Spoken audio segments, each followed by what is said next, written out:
2 minutes into her stream, she's laughing. Not the loud kind. The kind that lands after somebody says something you'd only say out loud if you were sure the room agreed with you. Then the phone rings mid-sentence. She checks the number, mutes the chat, and the whole live tilts sideways for 6 seconds. When the audio comes back, she's already saying the word unlock, and the chat is asking unlock what? Real quick before this gets into the actual paper trail.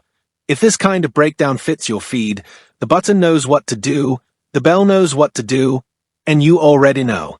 Ride with me on this one because the timeline on it is stranger than the shouting. Here's where we are. July 29th, 2026. Jaidyn Alexis, full government name Jaidyn Alexis Boyd, the mother of Jonathan Jamalporter's 2 kids, the woman most of you know as Blueface on and off, high school since fiancé, goes live and spends roughly an hour on one target. The trigger. Comments Blueface made on his own stream days earlier where he ranked Chrisean Rock to you, above Jaidyn, using the line that even Rock wouldn't have creeped with Bravo, Jaidyn's former manager and Blue's former friend. Jaidyn's response is not measured. It's not planned. It ends with a sentence that's now doing numbers across every clip account on the timeline. I have more to unlock. One more name belongs on the desk before the paper opens because the original brief left the room a little too clean. Whack 100, legal name Cash Jones, is still the manager of record on the Blueface side of this ledger, still the co-signer on the MILF music imprint Jaidyn is nominally signed under, and still the industry voice most likely to speak into the Blueface stream when the tour dates start shaking. The relevant jurisdiction sits in Los Angeles County, where Blueface's original 2023 case docket, filed under People v. Porter, Case BA 518XXX per court listings reviewed by outlets covering the sentencing, still governs the terms of his 2026 supervised release. And the specific archived stream that lit the fuse, the July 24th Seattle stop of the Fresh Outta Love run, is preserved in a way-back capture from July 26, 2026, 3 days before Jaidyn opened her own broadcast. Those 3 anchors, the manager, the docket, the archived tour clip, sit underneath every paragraph that follows. Let me place the paper down before the interpretation walks in. The filing. Plain read. On his own stream days before Jaidyn's live, Blueface, born Jonathan Michael Porter, released from a 4-year state sentence in California earlier this year, tells his chat, and I'm quoting from the clip transcript that's circulating, Jaidyn's way worse than Chrisean for sure. I don't think Chrisean would even bravo. The verb there is bravo. He turned a name into a verb. Read that twice.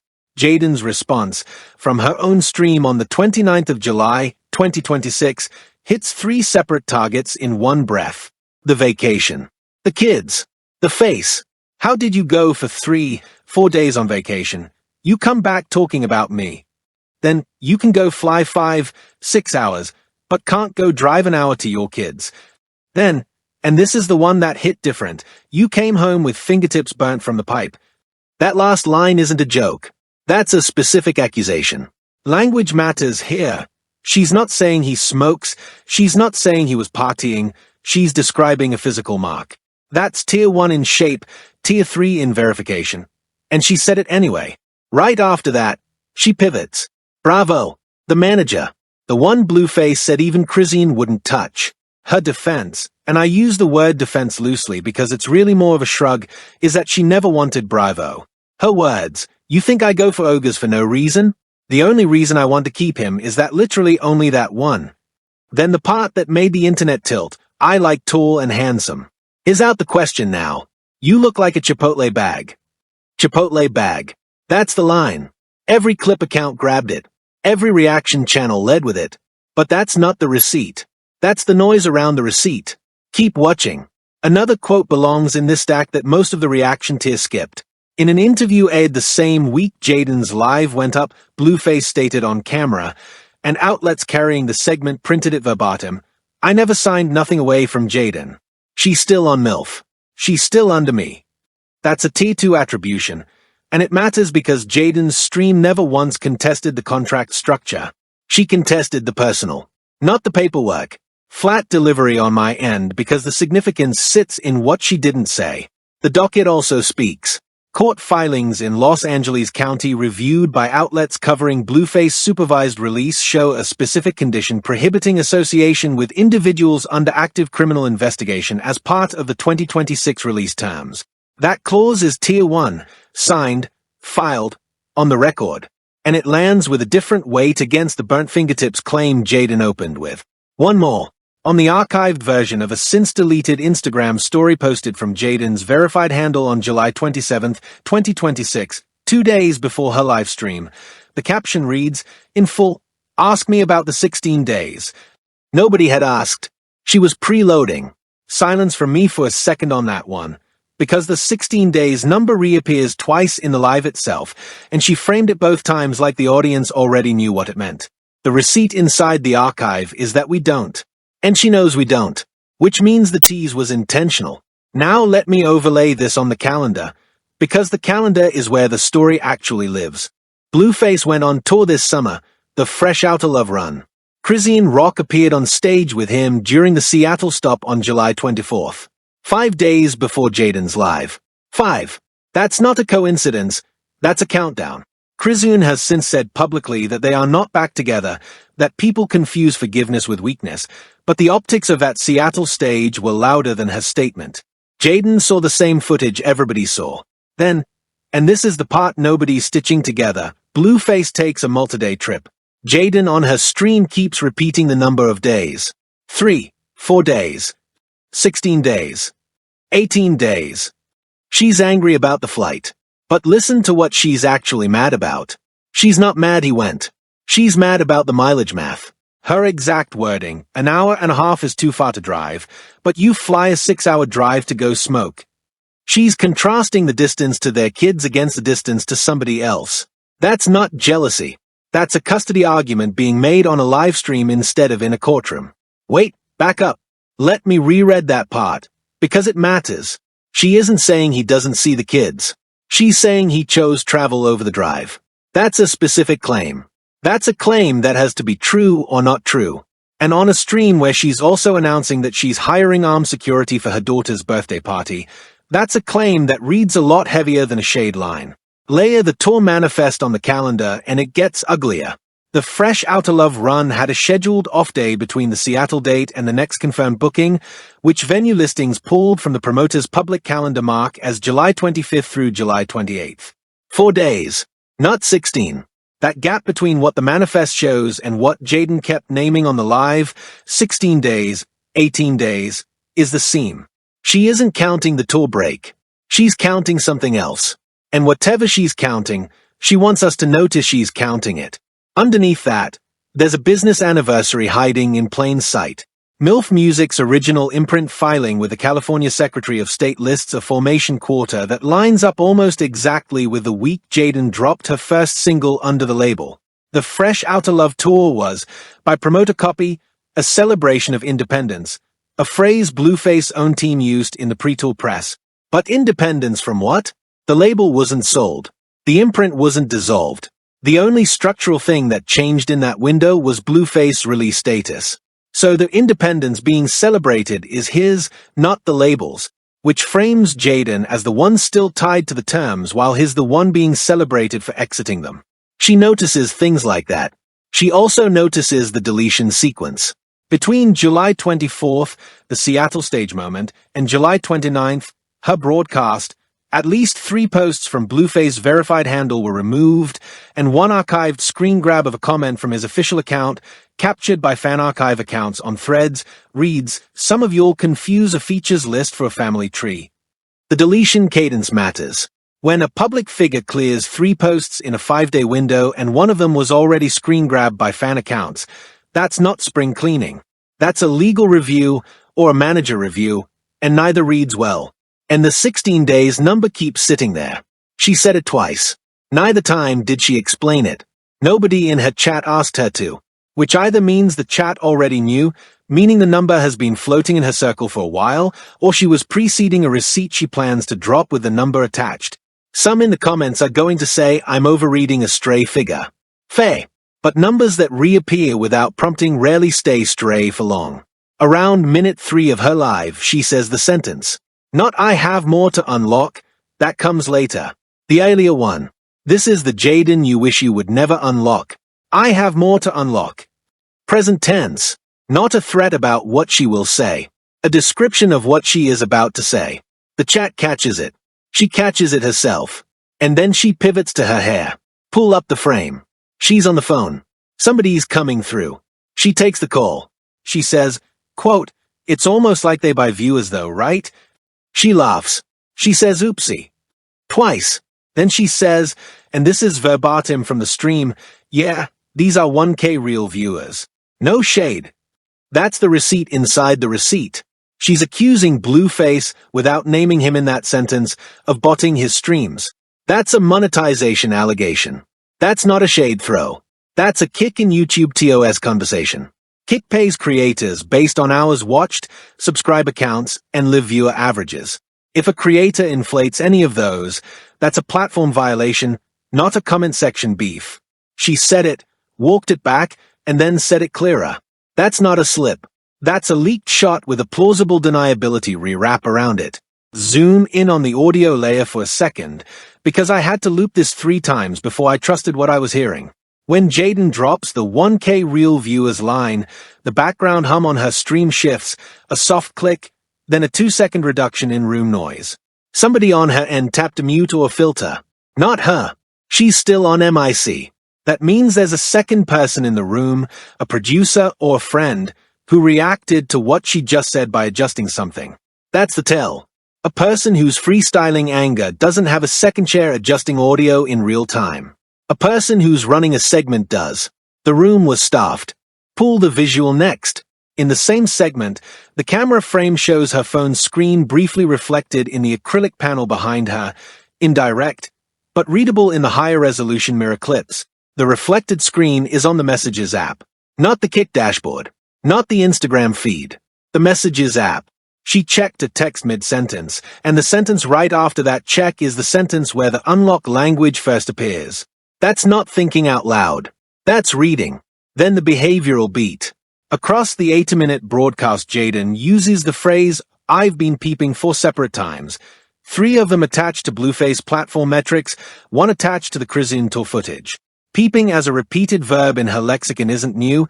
It appears in her music, it appears in prior interviews, and it appears in captions on her IG grid across 2025 Genius annotations on Fine Shit. The verb travels with her, which means when she uses it 4 times in one live tied to specific claims, she's not reaching for a filler word. She's signaling that the receipt she's teasing is one she's been sitting on across multiple channels, not one she cooked up on the drive over. Business magnifier. Kick's revenue share structure, per its published creator agreement, tiers payouts against verified live view thresholds that reset monthly. If a creator's average concurrent viewers cross a specific band during a payout window and those numbers are later flagged as inauthentic, the platform's remediation includes clawback. Not suspension. Clawback, meaning the money already paid comes back. Jaidyn's 1K real viewers jab, read against that clause, isn't a diss. It's a description of a mechanism that, if triggered by an internal review, costs Blueface money he's already spent. That's why the line landed harder in industry rooms than in fan rooms. And one digital beat that hasn't gotten enough airtime. The archived version of a Blueface tweet from June 12, 2026, deleted within roughly 2 hours of posting, per the timestamp on the archive.today capture, reads, "Numbers up. You're mad. Keep watching." 2 hours is fast. 2 hours means somebody with access to the account or the account holder himself saw the post, thought about it, and pulled it. The word numbers in that deleted post is the same word Jaidyn effectively spotlighted 6 weeks later. That's not a callback she invented. That's a thread she picked up. Zoom in. 1 frame. 1 word. Buddies.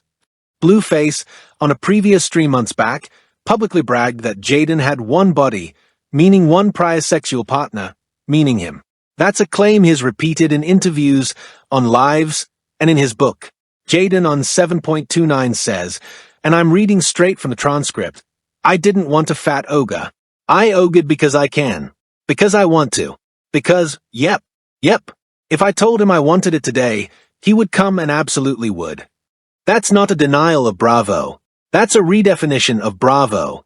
She's saying she chose Bravo, on her terms, on her clock, and she can choose him again at will. Which is either the sharpest clapback she's ever thrown or an unprompted confirmation of the exact rumor Blueface just spent a week amplifying. Depends who's reading it. That's the seam. I had to read that section twice, honestly, because on one hand, it lands like power. On the other hand, she's confirming the story she's supposedly denying. Both reads survive the second listen. That's Ray. That's writing. Now the framing war. Because two camps are running two different scripts on this one. Camp 1, the Blueface adjacent read, which is being pushed loudest by Carlos Saffold Harvey, his mother, frames Jaidyn as unstable, as escalating for content, as using the kids as a shield.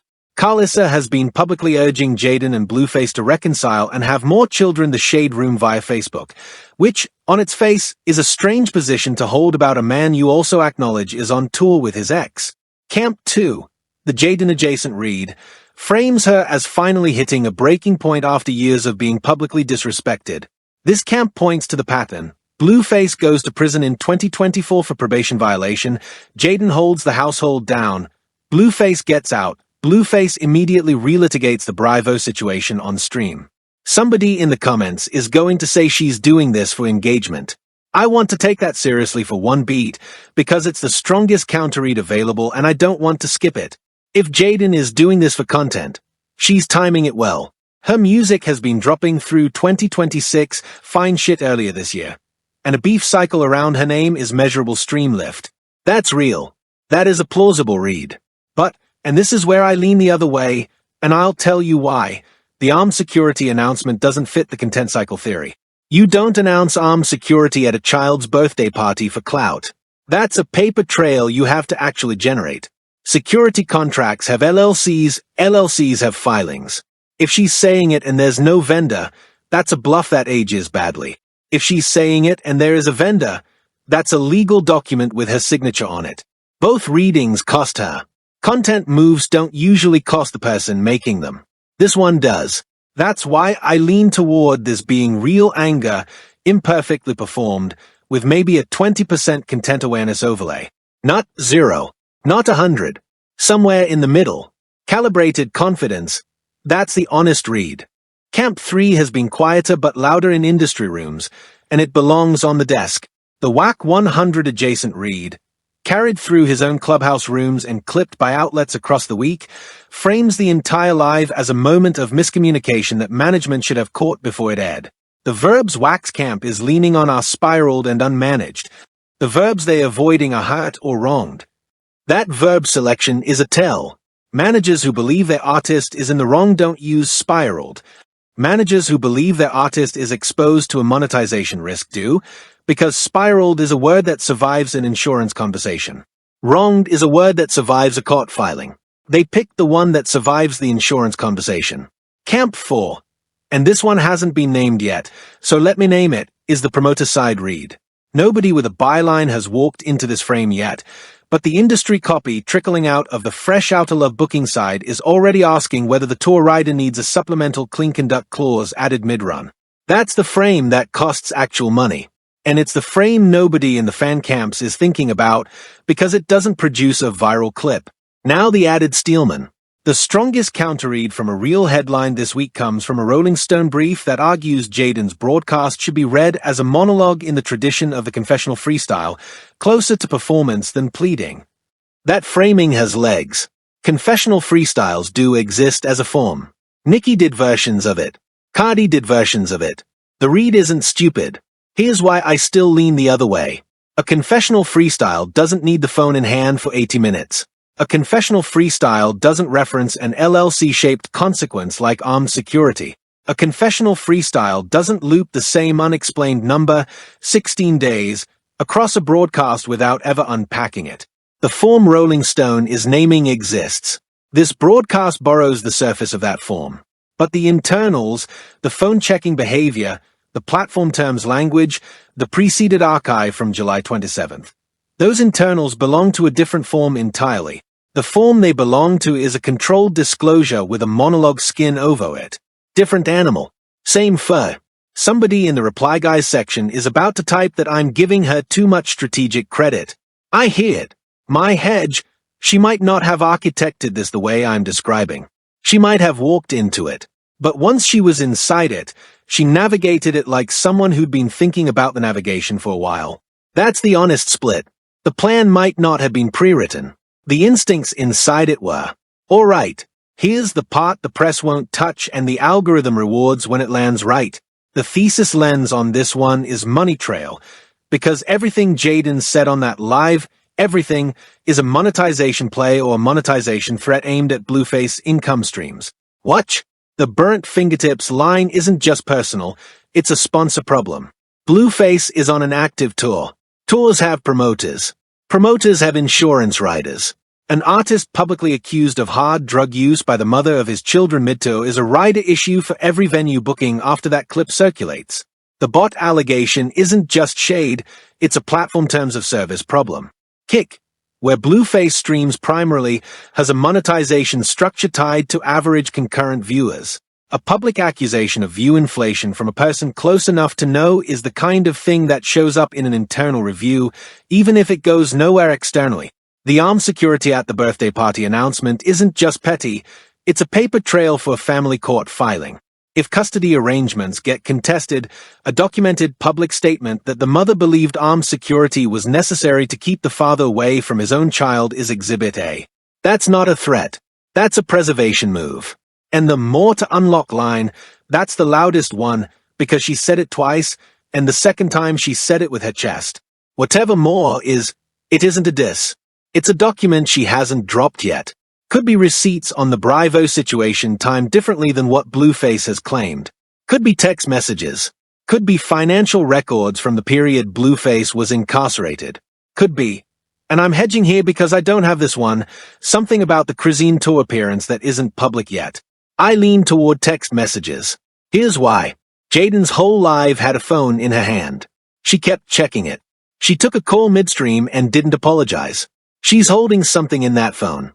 When people hold something in the phone, they either don't want to use it, or they are building up to using it. She's building up. Somebody's going to say I'm reaching. Faye. It's a pattern red, not a paper red. T3. But when the pattern is that consistent across an hour of livestream footage, the phone checking, the unlock language, the I've been peeping line about the bots, you note the pattern. The dismantling of the mainstream take is simple. The mainstream take says baby mama drama, both of them are messy, tune in next week. The paper says monetization vectors on a tour, custody documentation in real time, a partner threat that has legal shape to it, and a monetization allegation against a platform Blueface depends on. That's not baby mama drama. That's 4 separate business fronts opening at once from one livestream. The reason nobody in the mainstream is calling it that is because the surface footage is loud. The Chipotle bag line is louder than the bot allegation. The armed security announcement is louder than what armed security actually implies about a custody posture. The receipts get buried under the reactions. That's always the trick. Extend the defense on that bold read for a second, because the callbacks matter more than the thesis. The MILF music is still Hair's language from Blueface's own on-camera interview. She's still under me. Collides with the Independence framing from his own tour press. The July 27th archived story caption, ask me about the 16 days, collides with the tour manifest gap of only 4 days between Seattle and the next confirmed booking. The kick callback mechanism collides with the deleted June tweet, numbers up. You're mad. That used the same numbers language Jaidyn spotlighted from a different angle. The supervised release clause about associating with individuals under active criminal investigation collides with the Bravo relitigation Blueface personally reopened on his own broadcast. Every collision I just named is between 2 documents, not 2 feelings. 2 documents. Add a jab. The mainstream read wants this to be baby mama drama because baby mama drama is a story format that finishes on a Friday. Business Front Quadruple Opening is a story that keeps aging on Mondays. Editor's staff for the Friday version, not the Monday one. Add another one. Carlis's have more children post the shade room via Facebook doesn't read as advice. It reads as a mother trying to freeze a legal category in place. 2 kids is a custody argument. 3 kids is a family narrative. The difference between those 2 shapes shows up in a courtroom before it shows up in a comment section. Add one more, softer. There's a version of this where Blueface actually thinks he's winning. That's the almost sympathetic beat. Because if his reads on the numbers around his stream are as good as he thinks they are, he wouldn't be worried about the 1K real viewers jab. He'd laugh it off. He hasn't laughed it off. He hasn't addressed it at all. Silence from that side of the desk, this specific week, isn't neutral. It's data. And one absurdist one, because the section owned it. The word unlock now belongs to Jaidyn. Not to phones. Not to features. Not to award show speeches. To Jaidyn. If Blueface uses that word in any public statement for the next 6 months, his own fans will read it as a callback to her. That's a language capture. That's a small one. But small captures compound. Deeper mainstream staging beat. The specific outlet that pushed the tune in next week frame hardest this week was Complex, whose headline treatment of the live emphasized the Chipotle bag line in the deck and buried the bot allegation 7 paragraphs deep. That editorial choice is legible. Editors chose the line that a reader could remember on their commute over the line that a reader would have to look up. That's a metrics decision, not a journalism decision. Different animals. Same section. Forward. Because this doesn't sit still. Watch what happens when the next tour date lands. Blueface team will either address the burnt fingertips claim publicly, which validates it enough to give it a second news cycle, or ignore it, which lets it settle as consensus. The ignore route is more likely, and it's more expensive long-term. By the time the tour hits the next major market, expect the promoter conversation to have shifted from great booking to we need clean copy for insurance. Nobody's gonna announce that. Nobody has to. Watch how that cascade opens sideways. Once the rider conversation reroutes. Don't be shocked when 1 or 2 of the smaller market dates get rescheduled with vague language, venue conflict, logistical adjustment, artist availability. The next window will not produce a single press release naming the actual cause. It won't have to.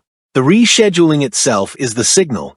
Once the first cancellation hits, expect the second one within 10 to 14 days, because promoters talk to promoters faster than fans talk to fans. And the secondary player who gets hurt in that cascade isn't Blueface.